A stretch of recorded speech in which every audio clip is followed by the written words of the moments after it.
Good morning, everyone. Today's topic will be on urinary diversion and total urogenital mobilization and partial urogenital mobilization.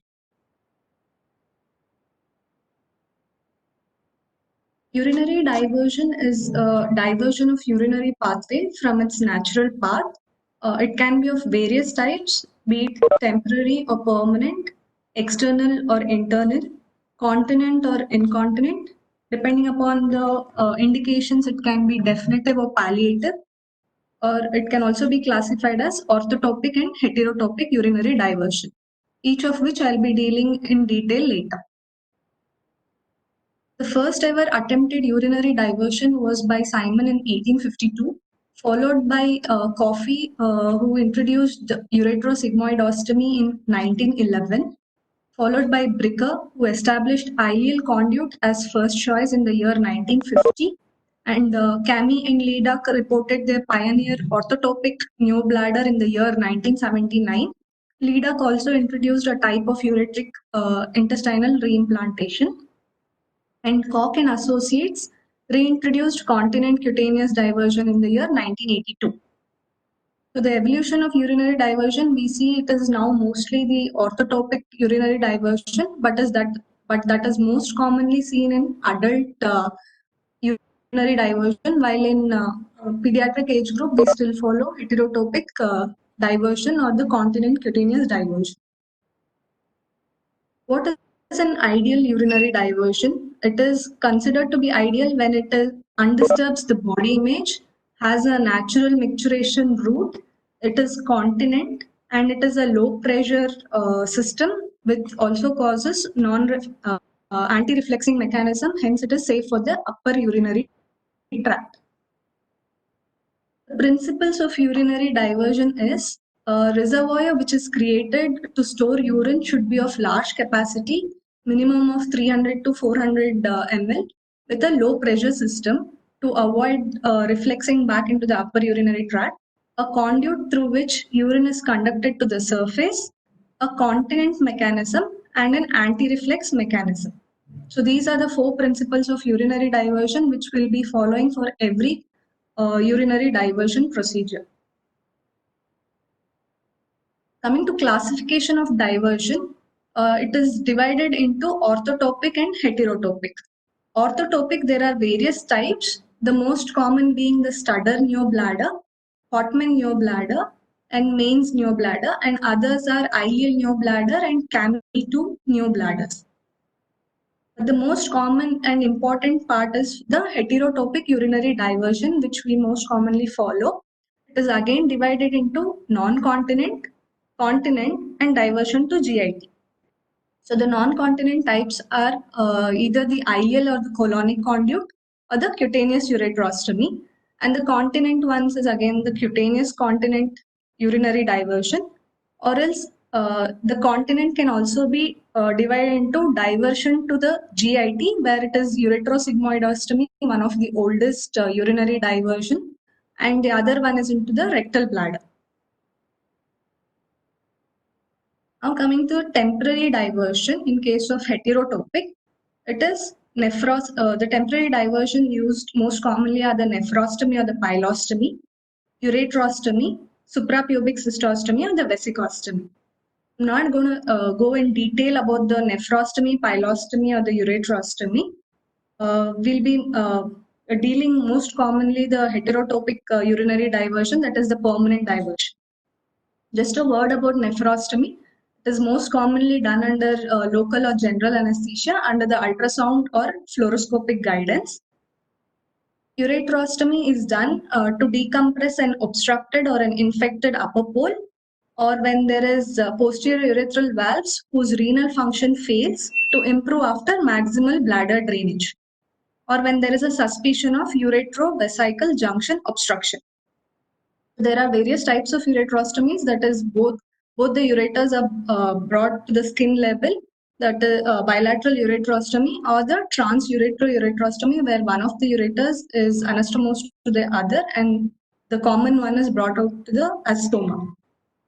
So the types of stoma that is done are the Bruch rosebud stoma, wherein it has a nipple valve type, or the rosebud formation stoma, where the distal ureter approximately 2 to 3 centimeters is brought out and everted in the form of a rosebud. The other one is the Turnbull loop stoma, most commonly done in the lower ureter, wherein the proximal and the distal ureter is brought out in the form of loop.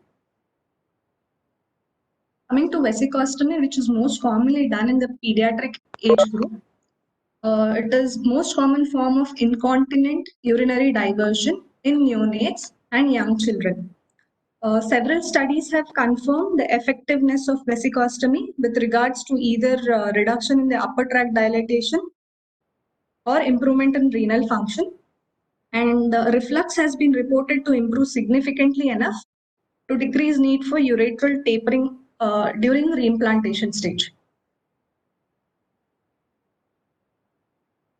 So most commonly used during bladder outlet obstruction, posterior urethral valves, or in a case of cloaca, or neonatal bladder are occasionally too small to undergo a definitive surgery, and hence we can go ahead with vesicostomy. The most common technique for vesicostomy that we use is the Bloxam or Duckett technique. The common complications that we come across in case of vesicostomy is the stomal stenosis, when there is improper mobilization of the bladder to the anterior abdominal wall, a prolapse of the mucosa, or the peristomal dermatitis as a result of superficial fungal infection. And when there is a poor drainage because of stomal stenosis, there can be bladder calculi, and this should be addressed at the time of stone surgery, the stenosis part. When do we close the vesicostomy? That is when after the urodynamic evaluation is performed with occlusion of the vesicostomy by Foley's in an attempt to predict the vesical pressure after closure.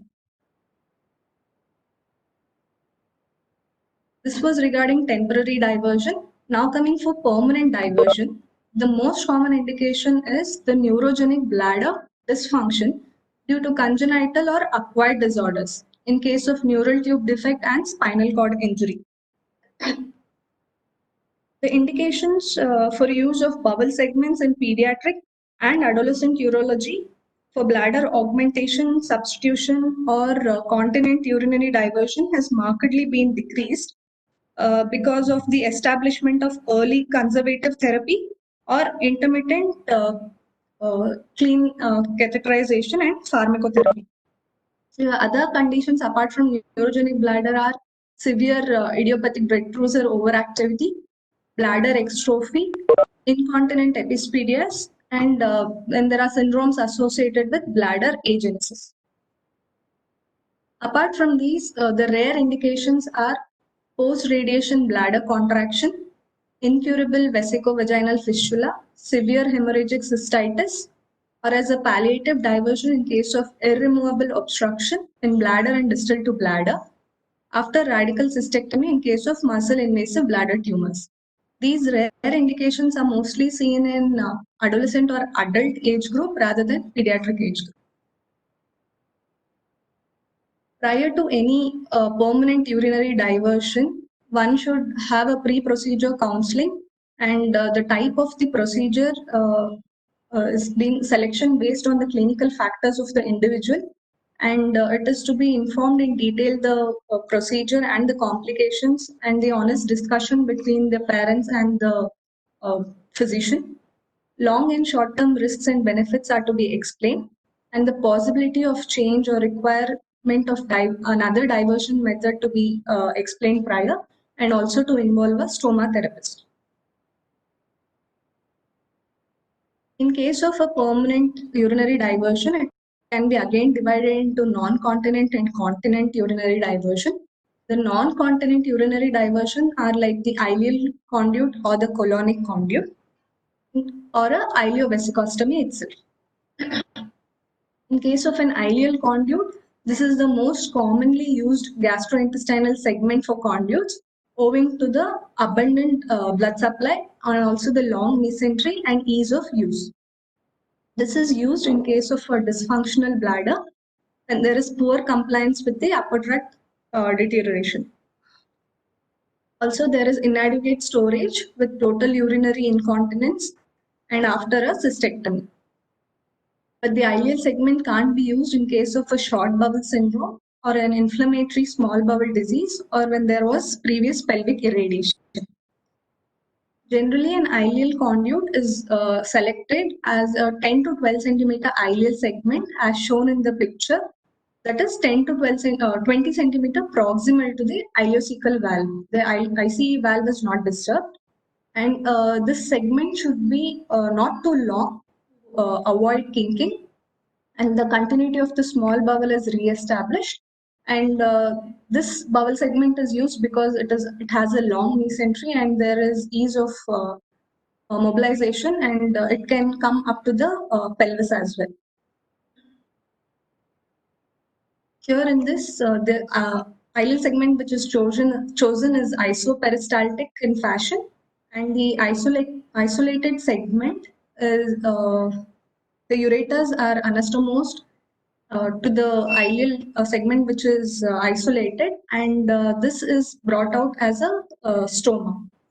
And this isolated segment is continuously flushed with warm saline till return of clear fluid, and a double J ureteral stent is placed in both ureters. This is removed after 2 weeks. The distal end of ileal segment is fashioned out as an end ileostomy in the right lower quadrant. Another variation of this ileal conduit is an incontinent ileovesicostomy, wherein this was first reported by Schwartz in 1994. And it is also a variation of vesicostomy adapted mainly for the adults because the adult bladder does not reach the anterior abdominal wall. Herein, a segment of the ileum can be anastomosed to the in situ bladder and brought out as an urinary stoma. This acts as an advantage of low pressure system and avoids inherent complications of the ureterointestinal anastomosis. And also there is flexibility regarding body habitus, and the position of stoma becomes because a significant length of ileum can be used. But the general complications with any urinary diversion stoma is the anastomotic leak, bowel obstruction, and vitamin malabsorption and diarrhea because of the ileum, distal ileum, which is isolated, and metabolic acidosis. Intestinal mucus that is generally secreted promotes bacterial colonization and calculus formation in the bladder, and also rates of malignancy. The complications I'll be explaining in detail again. Another type of permanent conduit is the colonic conduit. The most common indication when we can't use the ileum as the conduit, colon can be used when previous the child has undergone previous pelvic irradiation. Contraindications being inflammatory large bowel disease or severe chronic diarrhea. Advantage is it has a reliable anti-reflex mechanism because there are various types of ureteric reimplantation into the colon, like Stickler method or the lead-up method, wherein the ureters are anastomosed along the tinea, and hence there is a reliable anti-reflex mechanism. Most common complications being anastomotic stricture in 9 to 22% of cases, and upper tract deterioration because of increased reservoir pressure up to 26 to 48%. There are various types of ureteric reimplant, that is the ureteric intestinal anastomosis. The most common ones which we use are the Bricker and Nesbitt type. Here, both the ureters are implanted individually from end to side. So the ureter end is anastomosed to the side of the intestine, that is Bricker method. And the second one is the Wallace method, where the two ureters are anastomosed end to end, oriented end to end, and anastomosed here. And then it is one of the end is spatulated, and this is again anastomosed to the ileum in an end to end fashion. The fourth method is the lead up method, wherein it is the sub-serosal method. That is, once the ileal segment is cut, 2 centimeter proximal to this, another longitudinal incision is given, and it is a sub-serosal method. The ureter, once it is anastomosed, a length of 3 centimeter is there in the subserosal region. This is the lead-up method. The next one is the tunneled method, which is the submucosal tunneling, and a length of 3 to 4 centimeter is tunneled into the ileum. The principles of continent urinary diversion are: it should always have a good reservoir or capacity, or else there are chances of being incontinent, and it should have a low pressure storage, lesser metabolic issues, easily catheter through the efferent limb, a continent mechanism, and also a spherical reservoir because there is a low end filling pressure with maximum radius. And before we go ahead in detail of other types of mechanism of urinary diversion, we should also see that the ureterointestinal anastomosis should be non-refluxing, anti-refluxing most commonly, but certain procedures which I'll be telling later has a refluxing type of ureterointestinal anastomosis, but that is done most commonly in adults. And the only needed ureter is mobilized, and it shouldn't strip the periadventitial tissue. Bowel should be brought to the ureter and not vice versa. It should have a watertight mucosa to mucosa anastomosis, and anastomosis should always be retroperitonealized, and double J stents can be inserted to avoid stricture at the anastomotic site. The most common tissues that are used in reconstruction of the lower urinary tract in case of a reservoir are bladder, stomach, ileum, cecum, and colon. Conduits that are used can be made of urethra, appendix, fallopian tube, ureter, skin tube, stomach, skin, stomach, ileum, and ileal tube. The control systems which are there are the urethral sphincters, Mitrofanoff principle, Koch principle, ileocecal valve, and Bench-Cron, artificial sphincters, and anal sphincters. Coming to in detail of heterotopic continent diversion, it is a catheterizable stoma on the abdominal wall to empty an intra-abdominal neobladder. It can be of various types. Again, that is either involving the right colonic pouch or the ileal pouch. Examples for right colonic pouch are the Indiana pouch, Miami pouch, or the Penn pouch. And the ileal pouches are like Koch pouch and Mainz pouch. The indications for heterotropic diversion are when the external urethral sphincter sparing surgery is impossible, and there are urethral malformations when there is spinal injury or complex neurological defects. But this procedure can't be used when there is already an impaired renal function and inadequate intellectual capacity or unmotivated patient. The various principles or mechanisms involved in creating an heterotopic urinary diversion are first is the sphincteric compression. Whenever we are creating a continence mechanism, the Laplace law holds good. That is, the tension created in the spherical area is equal to the pressure and the radius. So the intraluminal pressure is inversely proportional to the radius of the reservoir, and the narrowing of this efferent limb that decreases the radius and hence increases the resistance to urinary leakage and helps in incontinence and makes it a continent device. So this narrowing of efferent limb is constructed by plicating or tapering or intussuscepting a limb of a bowel.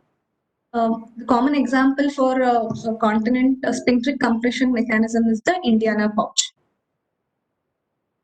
The peristalsis also plays an important role in continence mechanism when the ileum is used as an efferent limb.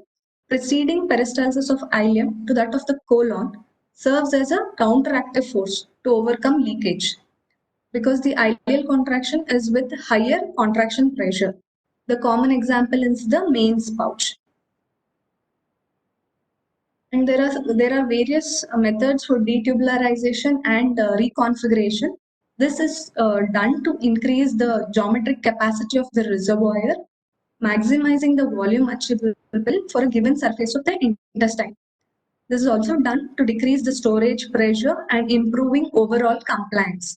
Generally, the pressure in the ileal segment is approximately 80 to 100 millimeters of water, and detubularization reduces the pressure by 30 millimeters of water. And this is also done to interrupt the normal higher pressure contraction of the intact intestine. The other continent mechanism is the nipple valve effect, wherein there is an equilibrating pressure all around in the reservoir. This is done by invagination of the efferent limb into the pouch itself. In this picture, we can see where the efferent limb is invaginated into the pouch, creating a nipple valve. So there is equivalent pressure inside the reservoir, which will be reflected on the outlet and hence preventing the leakage. So whenever there is an increased pressure in this reservoir, this causes the effacement of the nipple and blocks the exit site. And the construction of this nipple valve is most technically demanding and associated with high complications. And we should be careful. There are various types of surgeries to perform a nipple valve using either the staplers or the plicators. And most common example is the cock pouch. The other continent mechanism is the flap valve mechanism, that is construction of part of the efferent limb within the reservoir against a fixed wall. So this is the efferent limb, wherein this efferent limb is constructed along or fixed within the wall of the reservoir. So that whenever there is an increased intraluminal pressure of the pouch, this compresses onto the efferent limb during the filling phase, and there is coaptation between the two walls of the efferent limb, and thus causing blockage to the exit. Now, what all can we use as a efferent limb? One is the appendix, that is based on the Mitrofanoff principle. The other is the reconstructed ileal tube, being the Monti tube, and the third type is the tapered ileum, where it is plicated with rows of Lambert suture or stapler, and others like ureter itself or the fallopian tube can be used as an efferent limb. Coming to the main Mitrofanoff principle, it was explained in the year 1980, and this principle states that any supple tube implanted submucosally with sufficient muscle backing acts as a flap valve and results in a reliable continent cutaneous catheterizable channel. So the construction of a catheterizable conduit is done to a low pressure urinary reservoir. Generally it is a continent and catheterizable stoma, and it requires a narrow tube buried in the wall of the conduit in a tunnel about 5 centimeter long. Generally, it can be either 2 to 5 centimeter and not necessarily 5 centimeter long. And there are studies which shows results of about 90 to 99% of these conduits are continent. The Mitrofanoff procedure herein, generally to the bladder, the appendix is used. Appendix is mobilized on the mesoappendix, and cuff. Sometimes, if it is too small, a cuff of the cecum is taken, and the cecal end is closed as a general appendicectomy suture, and then the tip of the appendix is channeled and implanted submucosally into the detrusor, because the thick muscular wall is ideal for a continent valve. However, when stomach and tinea coli have been used. So in this the base of this appendix is brought out either through the umbilical region, or if it is not being able to mobilize so much up to the umbilical side, it can also be brought out as a stoma in the right lower quadrant. The implantation of this tip of the appendix can either be posteriorly, which is most commonly used, and this because it is allows for the straight and most direct pathway from the anterior abdominal wall to the bladder. Apart from posterior side, it can also be alternatively placed along the anterior side because it allows for the detrusor to be tacked well to the anterior abdominal wall, and now this provides as a posterior backup for the channel. So apart from the attachment, the course of this appendix should be in the posterior lateral course, because this benefits the sensate patient because it is less likely to irritate trigone with every catheterization. The other type of efferent tube that can be used is the Monti-ileal tube. Herein, 2 to 3 centimeter of the ileum is isolated based upon the blood supply, and it is opened longitudinally. Here we can see the opening site in the antemesenteric border, and in the second picture, we can see it is open in the antemesenteric border, and this is A, this B, C, and D. So once it is open, A and C is anastomosed, and B is anastomosed to D, so that it forms a longer tube, and it is closed over a 10 French catheter along the new long axis. So this will be the final picture. So this brings the bulky mesentery to the middle and facilitates implantation of the bilateral end. One of this end is anastomosed in the submucosal region to the bladder, and this acts as a flap valve mechanism. If at all the Monti-ileal tube, which is not sufficient in length, then there is another procedure, that is the Kessel spiral Monti, wherein the incision is along the antemesenteric border, but in a spiral form. So in completely dividing the bowel segment in the middle, as shown in the picture B, opening on the opposite sides of the antemesenteric border, as shown in picture D. And then this is retubularized to provide a much longer tube than the standard Monti-Young technique. The most common complications involving these tubes are the stromal stenosis, which is reported to occur in 5 to 25%, with nearly identical rates between appendiceal and tapered ileum channels. The most common difficulties are with catheterization in the skin level or at the entrance of the bladder. In case of a skin level, only small incision and stoma revision is fine. But when it is at the entrance of the bladder, the child would again require a revision of the stoma, and it requires a laparotomy. Incontinence is a very rare event with Mitrofanoff principle and may result from inadequate length of the flap valve mechanism or persistently elevated reservoir pressure. In case of cutaneous continent diversion, the most commonly used is the Indiana pouch. Here, we use the right colon pouch with tapered ileum as efferent limb. In case of pen pouch, it is the ileocolonic pouch using the appendix as the efferent limb. The T pouch is one where an ileal pouch is used with an anti-reflex mechanism.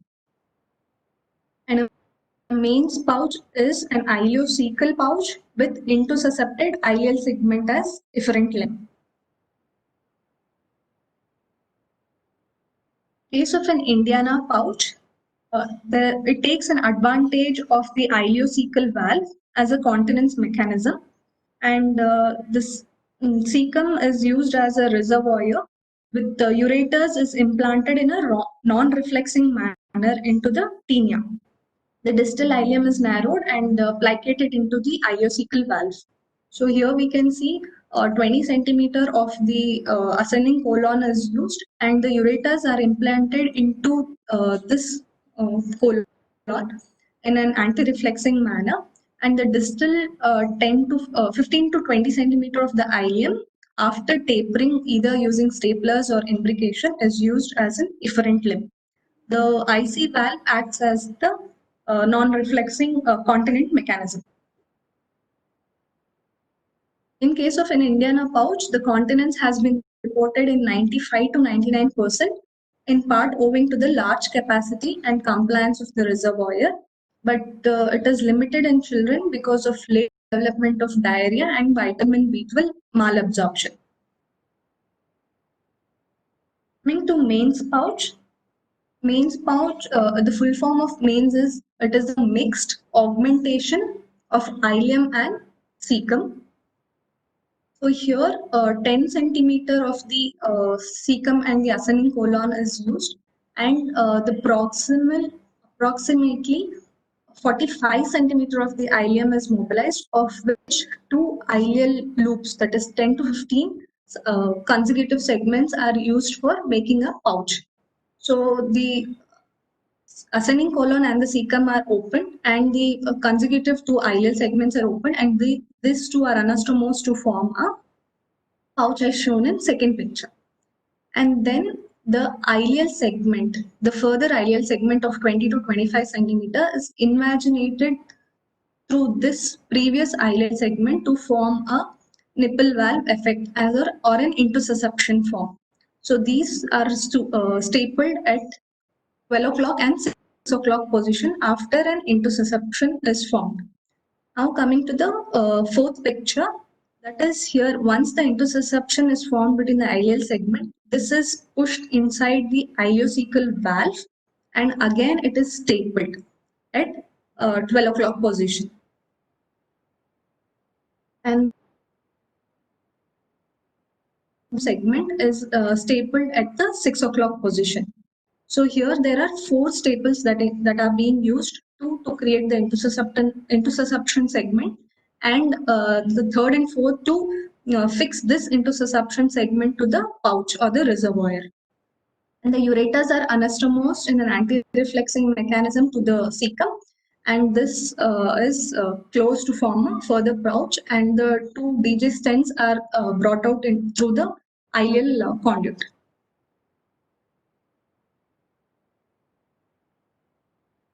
Penn's pouch is another type of cutaneous diversion wherein the appendix is used as an efferent limb. Here the appendix is mobilized, not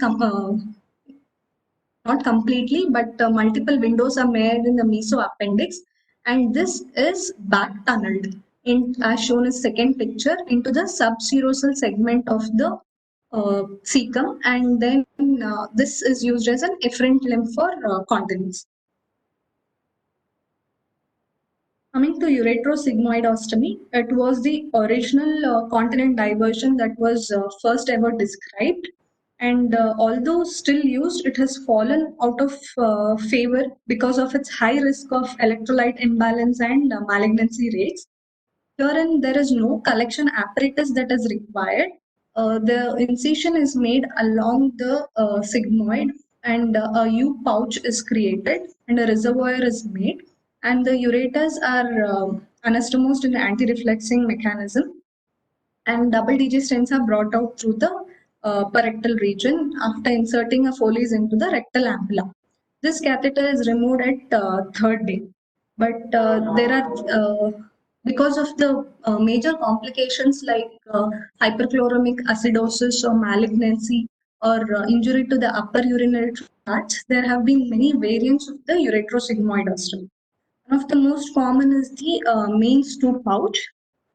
Here it is used predominantly in patients with bladder extrophy or after either a failed primary reconstruction or when there is a means of undiversion from an incontinent diversion. Here, 6 centimeter proximal, as shown in the picture, the 6 centimeter proximal and 6 centimeter distal to the rectosigmoid junction incision is made and a pouch is created. Once the pouch is created, ureters are mobilized and implanted in an anti-reflexing manner, and mucosa is excised. Over the help of an index finger, the submucosal tunnel is created, and the ureters are implanted.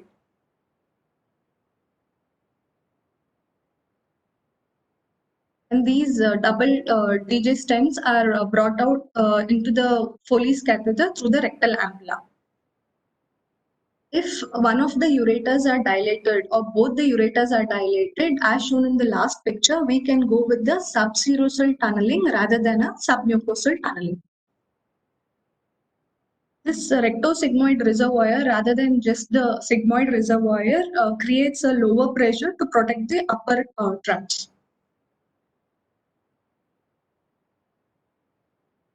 The complications of these urinary diversion are diverse, and the management itself takes a separate class. So I'll be just mentioning the complications and not going into details of the management. The complications can be divided into structural complications, wherein the child might require re-augmentation. And there are, according to studies, the secondary augmentation rates are approximately 9.4% in 500 augments that is being done.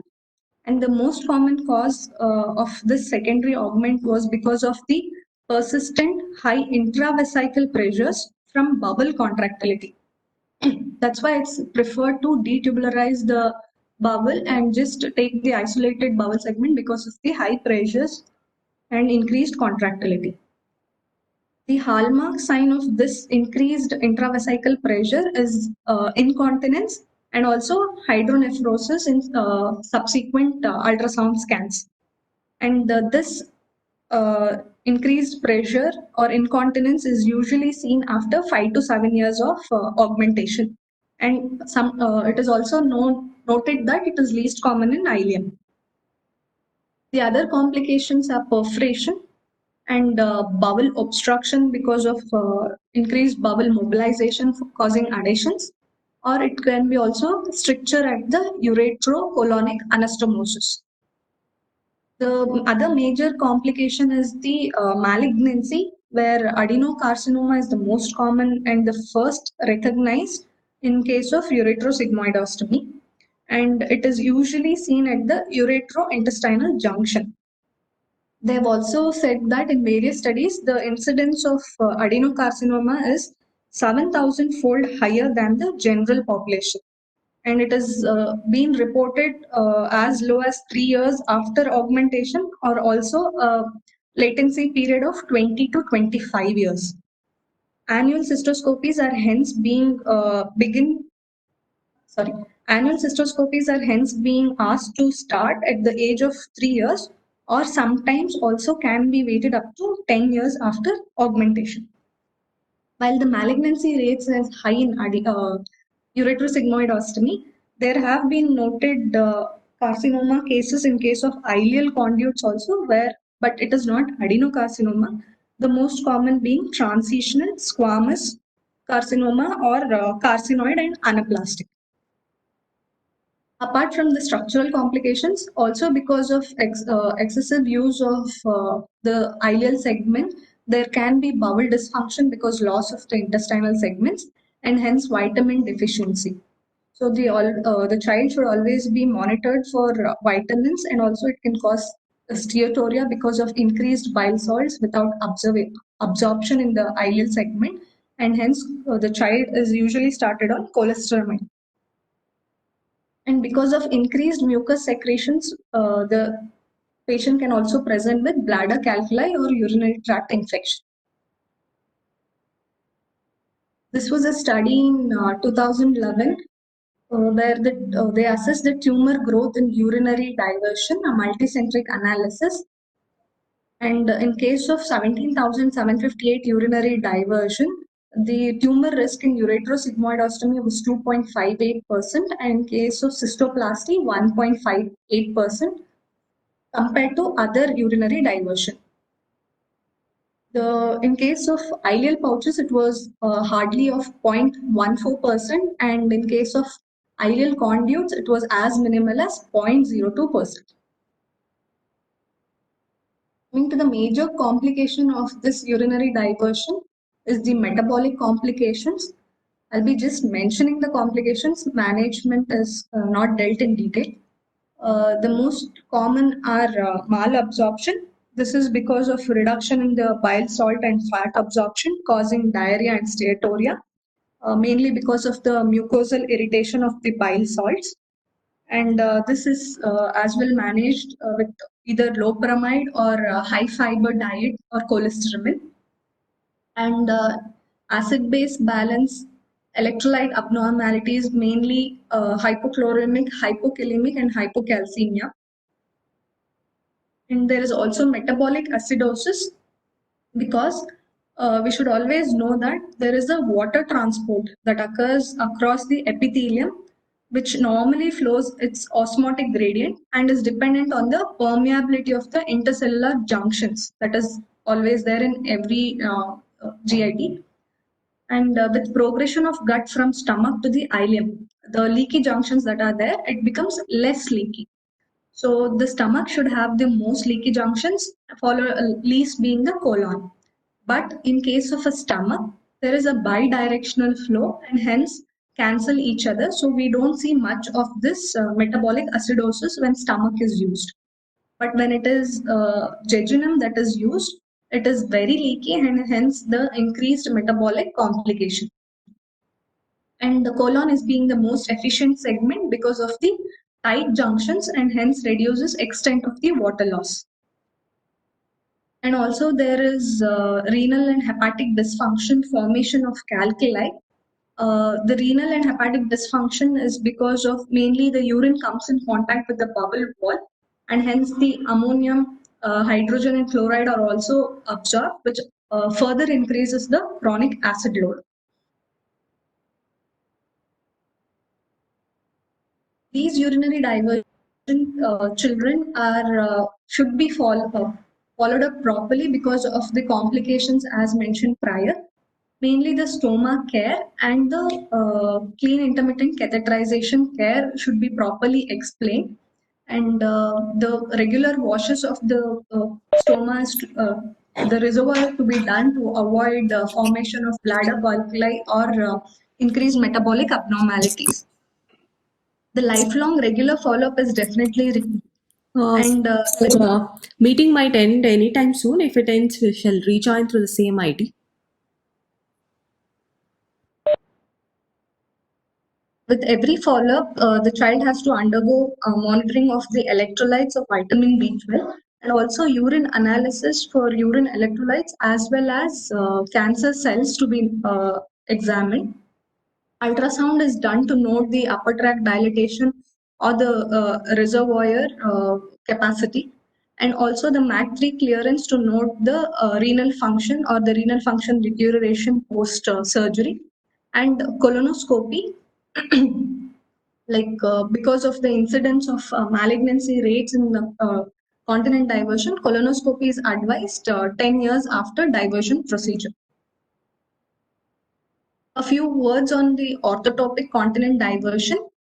It is now said that the orthotopic bladder substitute has evolved into the most ideal form of urinary diversion available today and should be considered the true gold standard with which other forms of diversion are compared. Here, the patient for orthotopic is selected in whom they are able to self-catheterize when needed. The creatinine should be less than 2 gram%. Creatinine clearance is more than 60 ml per minute. And gastric form of neobladder is appropriate for borderline renal function. And it should have or able to, this orthotopic bladder should accommodate a large volume of urine under low pressure without the reflux or absorption of urinary constituents. The key points in this diversion is the main rhabdosphincteric mechanism must remain intact to provide a continent means of storing urine, and also under no circumstance should the cancer operation be compromised by reconstruction at the urethroenteric anastomosis, retained urethra or surgical margins.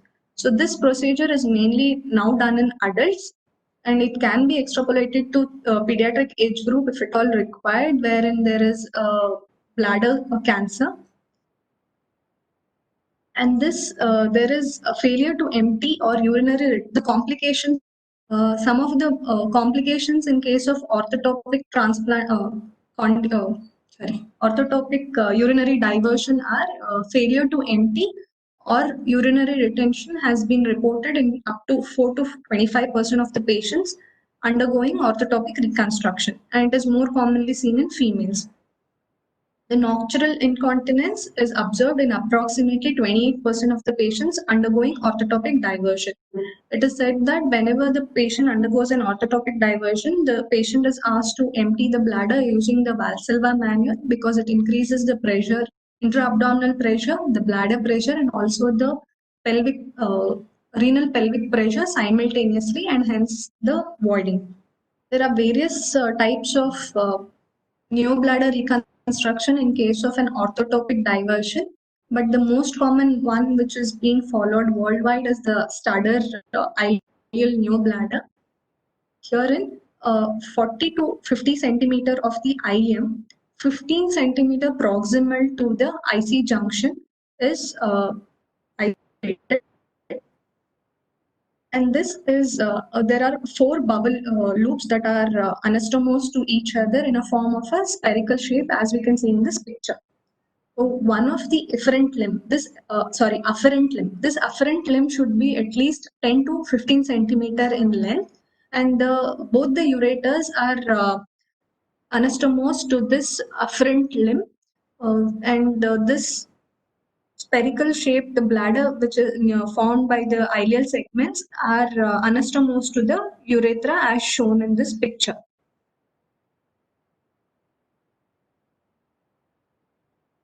So this creates a low pressure, continent, and anti-reflexing mechanism type of orthotopic urinary diversion. The other type is the Hoffman ileal neobladder or the CAMI2 neobladder. And in the difference between Studer and the ileal neobladder, Hoffman neobladder is in that it is a spherical pouch.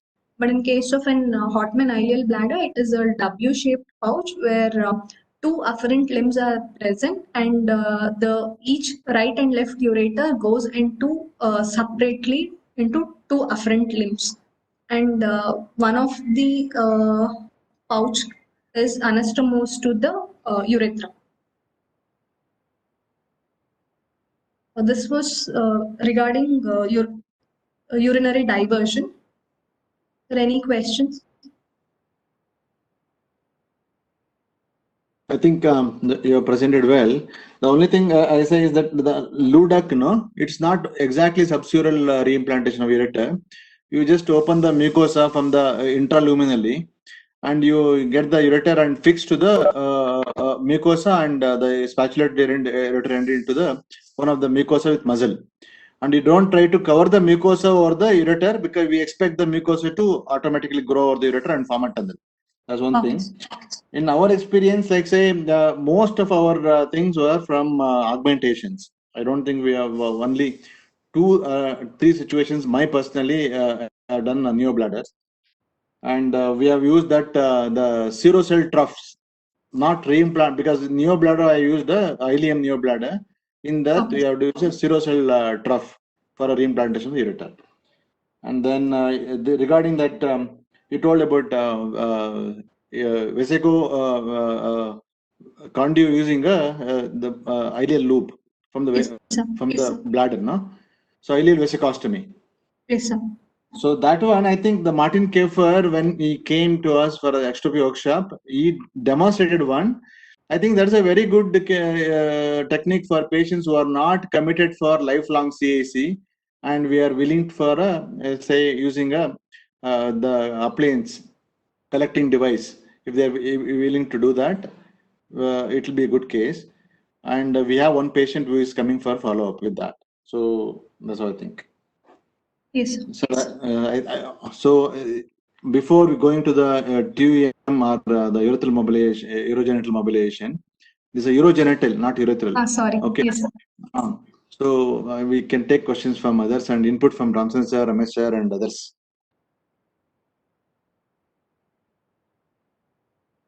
Good morning, Babu. Yes, sir. Babu, Yes, sir, can please. you hear me? Yes, sir. Please. We can hear you, sir. Please go ahead, sir. 30-year-old Indian about, I think Ramesh is also aware. She's coming for follow-up 1.5, and she's extrophy bladder, which in Indian about I don't know, about 30 years ago. And she's been managing quite well. She's got married, and she's had stones as a consequence of mucus discharge. Her serum creatinine levels are around 2 or 3, and she's managing. She's a chartered accountant. Currently, she's about 45 years old, married. She's carrying on. She's got some back pain. She's on nephrology follow-up. She seems to be maintaining reasonably well. Yes, life. sir. I think Ramesh may add, because he has Sadhana. also seen that, to add is one of the longest follow-ups that we have.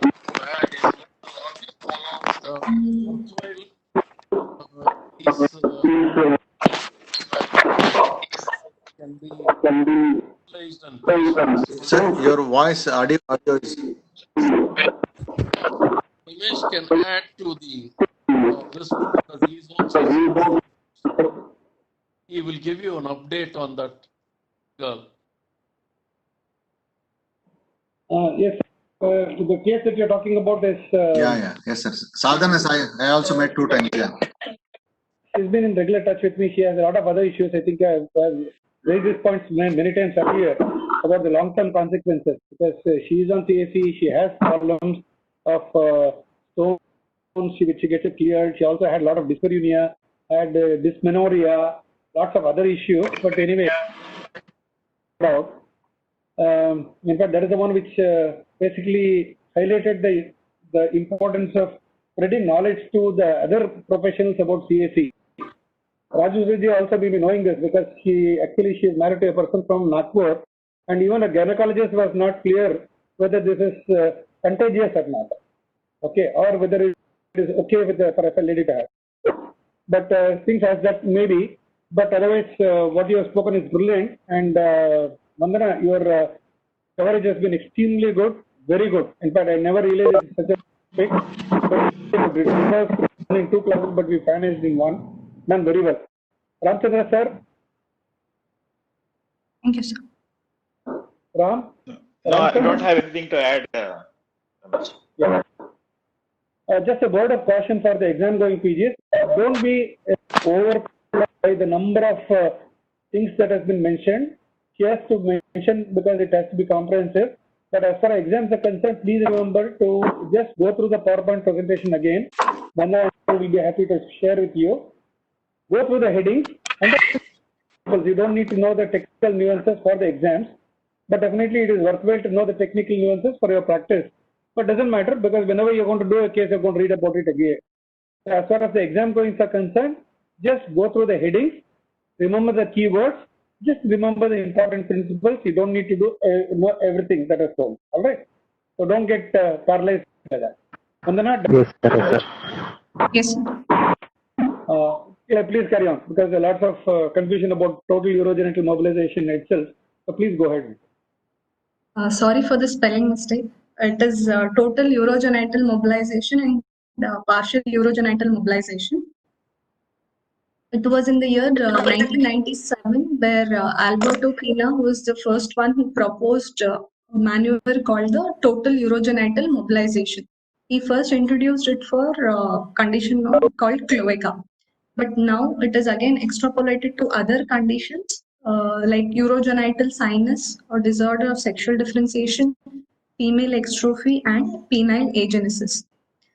But it is not a total urogenital mobilization that is required for every case, and hence Rink and Associates in the year 2005 proposed a procedure called partial urogenital mobilization, a technique that starts with the same circumferential dissection but stops at the level of the pubourethral ligament. I'll be explaining the procedure of TUM and PUM in detail. And here, both the procedures allows the use of the mobilized sinus as described to improve the cosmesis, yet it avoids the aggressive retropubic and suprapubic dissection and is applicable to the majority of patients in case of partial mobilization. Coming to the techniques of first the total urogenital mobilization.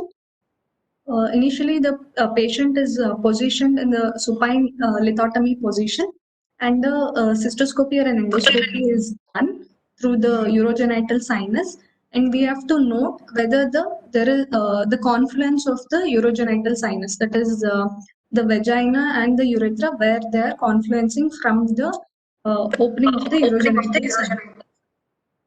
That is whether it is a high confluence or a low confluence or an intermediate confluence.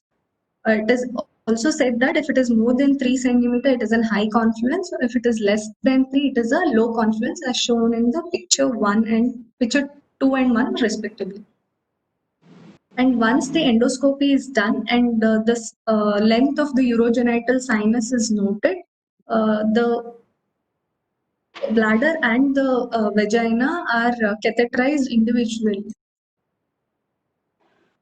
So if the child has an intersex condition with virilization of the external genitalia, initially before going ahead with the urogenital mobilization, clitoroplasty and labioplasty are done. Once that is done, urogenital sinus meatus is circumscribed. Like as shown in this picture, the incision is marked and the urogenital sinus is circumscribed. If an enlarged clitoris is present, as shown, and then but the meatus is on the perineum, the urethral plate which is there, it is dissected off the corpora.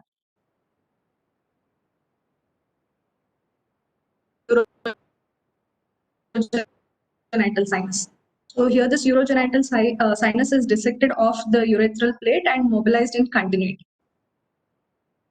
And then the dissection begins midline posteriorly, and the attachments between the urogenital sinus and the rectum are divided. Before this dissection is started, pack is placed in the rectum to note the actual site of the rectum.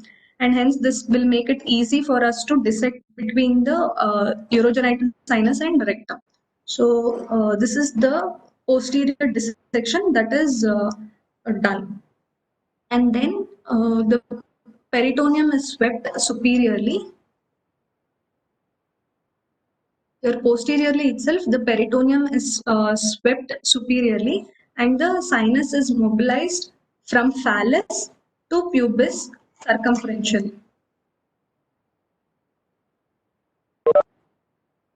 This is a picture of the partial urogenital mobilization actually, but here anteriorly, the dissection goes beyond this pubourethral ligament, which is shown as a white fiber. So the dissection goes beyond this up to the bladder neck in case of total urogenital mobilization. So once this is mobilized, and we see that the urogenital sinus comes up to the perineal level, the vagina is open, and if we are sure enough and confident enough that this mobilization is enough, the vagina is open in the posterior wall near the confluence. If the vagina reaches perineum, the urogenital sinus is opened ventrally, and this redundant tissue which is there, it can be used to create a mucosa-lined vestibule as shown in this picture. But in case if the this is useful if the confluence is less than 3 centimeter. But if the vagina is still too high and it very high near the bladder neck almost and does not readily reach the perineum with the partial urogenital mobilization, there are two options for us. One is a pull-through vaginoplasty, wherein the plane between the vagina and the urethra are dissected off, but we should be very careful because there are high chances of opening up of the urethra and creating a rent in the vaginal wall itself. So it should be a fine dissection rather than a blunt dissection. And the other option is the total urogenital mobilization itself.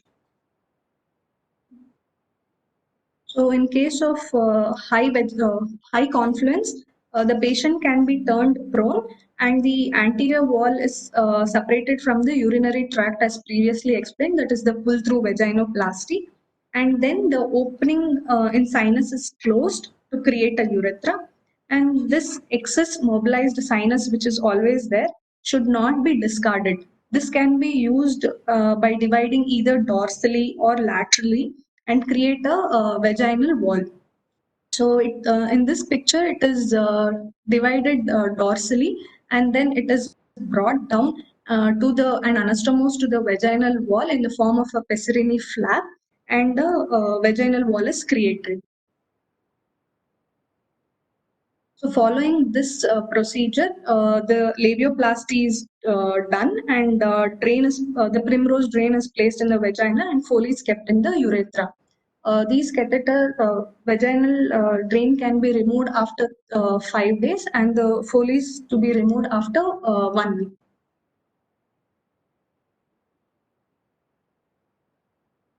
So these two are the pictures showing the difference in the partial urogenital mobilization and total urogenitalization. Here, the first picture is showing the partial, where the dissection stops prior to the pubourethral ligament, while in case of total urogenital mobilization, the dissection goes up to the bladder neck.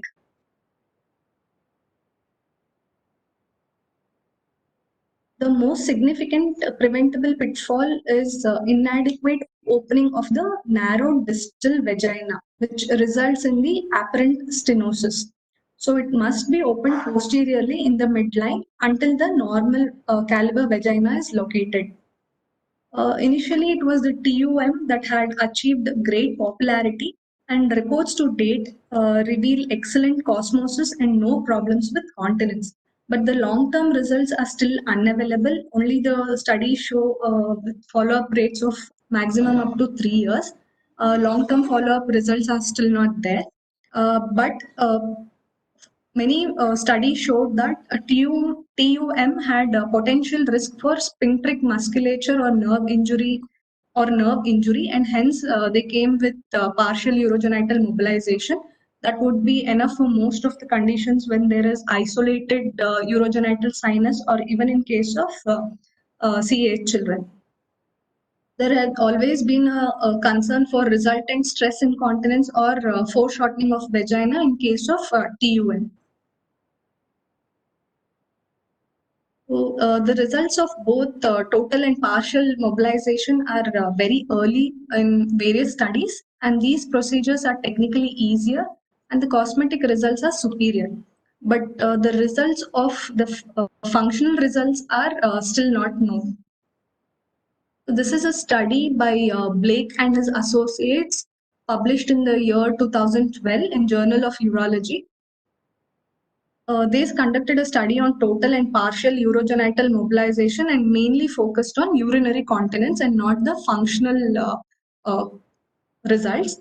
Here, they had a case of both congenital adrenal hyperplasia and urogenital sinus, out of which 13 underwent total mobilization and 6 underwent partial mobilization.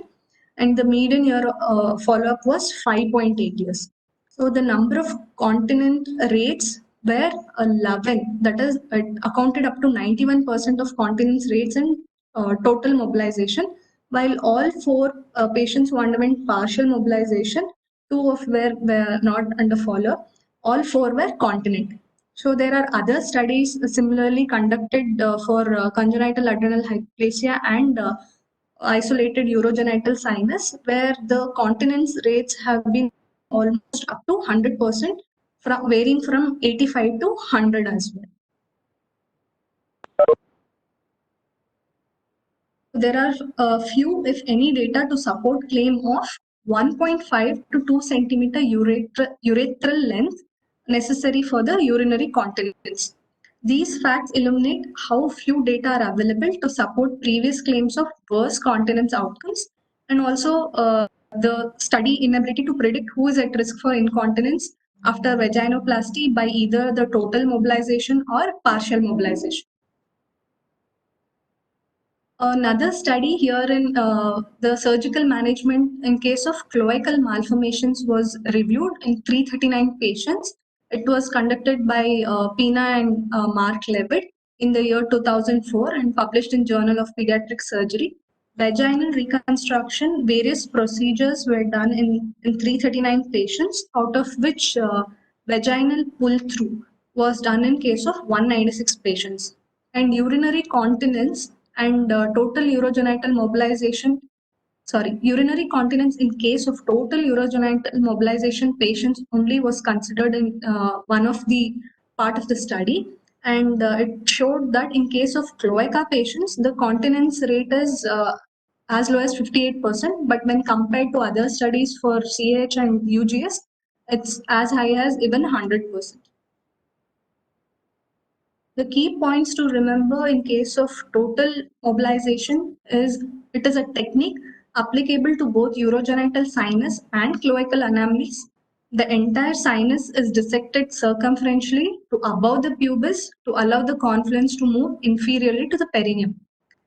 With TUM or PUM technique, the mobilized sinus tissue can be used to create a mucosa-lined vestibule or an anterior or posterior vaginal wall by either giving a ventral or a dorsal incision, or even a lateral incision, and that excess sinus is spirally placed so that there is a long length of the urethra. This sinus tissue should never be discarded.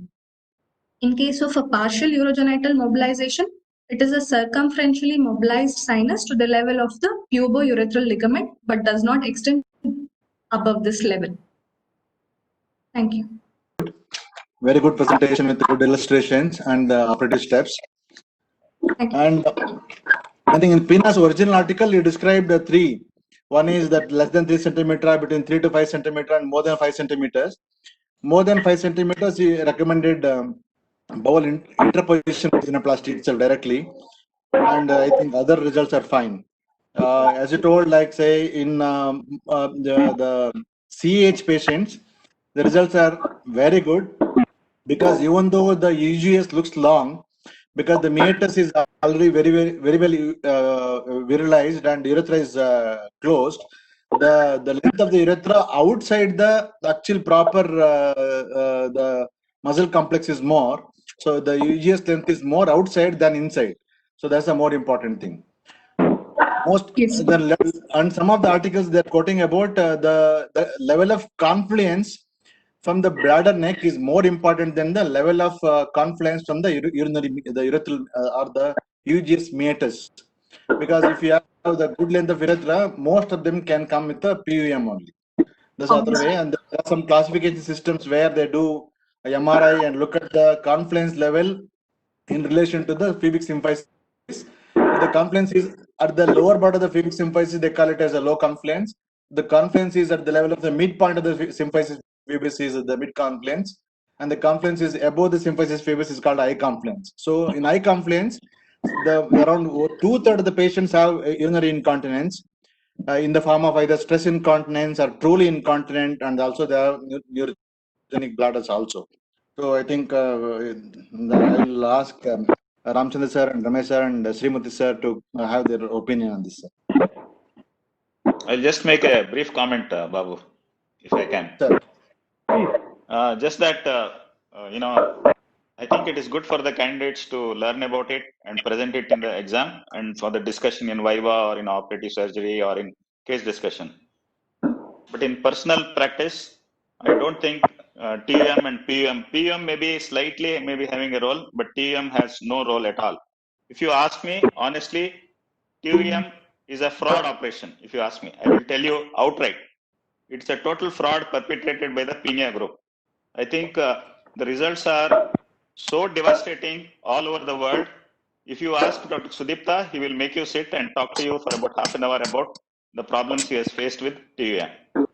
So the only indication for meddling with the urogenital sinus, and that too with the vagina, is when there is an obstruction to the vagina. When it is, urine is refluxing back into it, mucus is accumulating in it and causing lots of issues. Otherwise, I don't think we should meddle with the urogenital sinus at all, if you ask me honestly. Maybe there is a role for partial urogenital mobilization, but TUM, honestly, I think it's a fraud operation. I don't think it should be perpetrated in practice. I am open to assault from everybody. That's no issue, sir. But as an extension of what Dr. Ramchandra sir is saying, I wanted to say one thing very, very clear. Please understand, when you are total urogenital mobilization, you're mobilizing the entire urethra and the vagina as one unit up to pubic symphysis beyond. So mobilizing definitely you're making the patient incontinent and CAC dependent. No question at all. Okay. All the cases of whatever problem is, like Ramchandra sir says, Penia is dogmatic and his idea so clearly and so forcefully, people are tending to accept it. He says continence with CAC. CAC is when someone bothers to say that CAC is a form of any sort of incapacity to the patient. What I'm saying is, for example, you have a patient with a cloaca or it's a CAH, where there is a possibility that the child can be otherwise continent and passing urine fairly well from below if you don't do a TUM, and doing a TUM and giving a CAC. Between the two, I would rather prefer them to have a natural continence, even though it needs, there are methods to handle it. So, for example, PSA-RVUP is also a fairly good operation because all the cases of PSA-RVUP have done well. Ramchandra sir, remember you assisted me in one case 5 years back. Yes, I remember. Yeah. Case of See, the only thing that talk about is access to the urethra. But access to the urethra in a female is not a major issue for doing stonework and all in adulthood. I don't think even if it's a hypospadic urethra or a urethra which is high up anteriorly, it is not going to be an issue for adult urologists or pediatric urologists to go in and do any intervention in the urinary tract for stonework. So I don't think there should be just to have a look at the urethra outside so that you can easily pass a scope is not an indication to do an operation which, as Dr. Ramesh and I have also earlier pointed out, gives rise to disastrous results for the child and the family. Just to update you, that girl is now a medical student.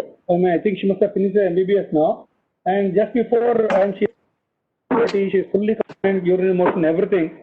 Only thing is stenosis. But she's able to pass the menstrual fluid, but maybe a painful for copulation.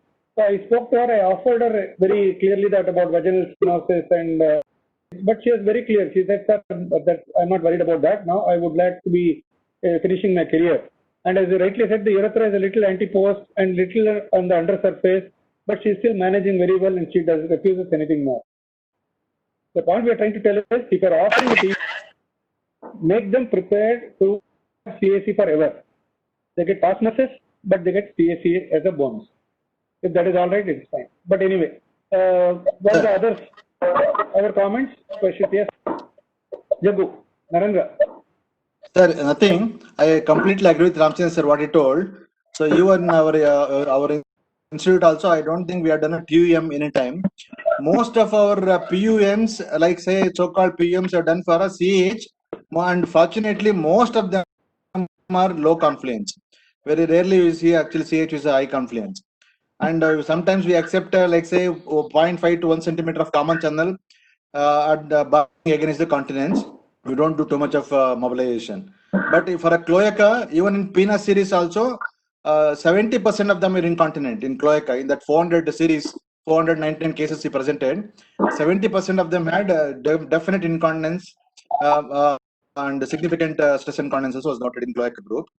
And I feel personally that even in cloaca, we have a good role for PSA-VURP, where we can have, if there is a long channel, we can have a bowel interposition to get the vagina out, or like as Ramchandra sir told, accept that as a part of the common channel as it is. If you want to have a bowel interposition, then we have done 2 or 3 cases here where in the UGS only, If you upfront decide that you are not going to do too much of mobilization, we can have abdominal component, separate the vagina from the urethra, and have the sigmoid or ileal interposition and get it down. They have done well. They have done well in the long term also. Thank you, Dr. That's a very good, valuable input. As an extension of what Dr. Ramchandra sir was suggesting earlier, in patients where it requires really extensive mobilization in which a possibility of continence exists, like high confidence in pH or high confidence urogenital, unless they are incontinent, sometimes it may be worthwhile to wait till puberty. At that time, at least you can do much better. At least the child can have a continent life till that time. At puberty, we can definitely, when they are ready for things, we can much more heroic surgery. Yes, sir. I agree with you, sir. Yeah, pure isolated UGS, definitely waiting till puberty will be a better option. Absolutely. And especially if the child is continent, it's not worthwhile to, like Srimurthy sir is anyway on the online, like the dictum that he always says is, please remember a child voids, pisses several times a day, passes motions once a day, and has sex once in a way. So the priority should be that way. So the first urinary continence is the most important, fecal continence, and last is the sexual function. And of course, osmosis is last after that. Any other questions, suggestions from anybody? A particular exam going PG? Don't bother about this discussion. In the exams, you just need to remember the keywords that was told and the techniques. And the for example, she said the pubertal ligament, please make sure that those things are technical. Any other questions or suggestions from anybody? Raju Saji, you are there, no? Raju? You want to add something? Prabhu is also doing a fellowship in pediatric urology in SGP. He has also joined. Anything from you, Prabhu? Saji? Sir, nothing, sir. I'm learning, still learning, sir. Nothing from my side. Saji, anything particular? Can you hear me? Yes, we can hear you. Yeah, up till now I was thinking I haven't understood this TUM concept, but it is reinforced today that it is really not a good thing to do. I'm very happy because I was not very clear all these years and was not very confident. So I thought probably I haven't understood it properly. Thanks a lot, Dr. Ramchandra, Ramesh, and all, that you have reinforced my thing that it's a problematic area, and my not understanding is quite rational now. I'm thinking of. Thank you.